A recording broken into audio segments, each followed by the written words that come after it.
এই একটু আগে আমি নিজে চৌকির ওপরে যে মৃতদেহটা পরীক্ষা করে গিয়েছি সেটা এখন আর ওখানে নেই।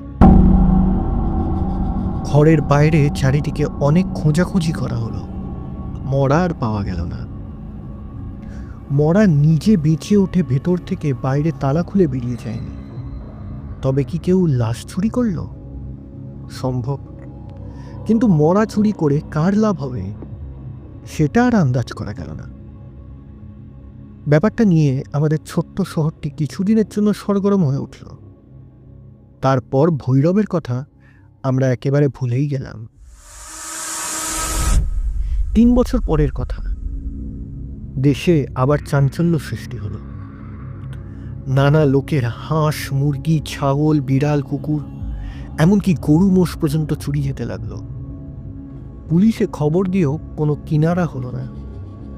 কারা চুরি করে এবং এত জন্তু জানোয়ার লুকিয়েই বা আছে কোথায়, কেউ তা আবিষ্কার করতে পারল না। গৃহস্থরা জ্বালাতন হয়ে উঠল। গরু মোষ প্রভৃতি যেন মূল্যবান জন্তু, কিন্তু বিড়াল ও দেশি কুকুরও যে অদৃশ্য হচ্ছে, এই বা কিরকম? বিড়াল কুকুর নিয়ে চোর কি করবে? অনেক মাথা খাটিয়েও এই অদ্ভুত নির্বুদ্ধিতার অর্থ বুঝতে পারলাম না। সেদিন একটু বেশি রাত পর্যন্ত বসে বই পড়ছিলাম।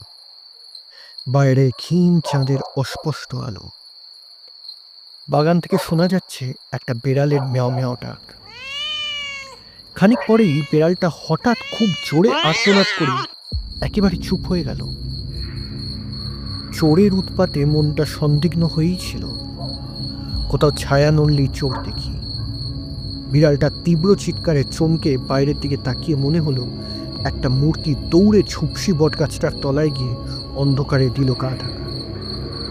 ওই কি চোর? নাহলে পালাবে কেন? তাড়াতাড়ি ঘরের কোণ থেকে এক গাছা লাঠি তুলে নিয়ে আমিও বেরিয়ে বটগাছের দিকে ছুট দিলাম। এতদিন পর বোধহয় চোরকে হাতে পেয়েছি। বটগাছের তলায় ঘুটঘুটে অন্ধকার, এক জায়গায় কি যেন চকচক করছে। চোরের চোখ নাকি? হাঁকলুম, কে তুমি? সাড়া নেই। কিন্তু চৌকি হোক আর যাই হোক, আরো বেশি চকচক করে উঠল। লাঠি গাছা বাজিয়ে ধরে সাবধানে এগুতে লাগলাম। তখনই শুনলাম হিংস্র বন্য জন্তুর মতো কণ্ঠে কার একটা ক্রুদ্ধ গর্জন। কে যেন বলে উঠল, আরে গিও না ডাক্তার, শিগগিরই চলে যাও।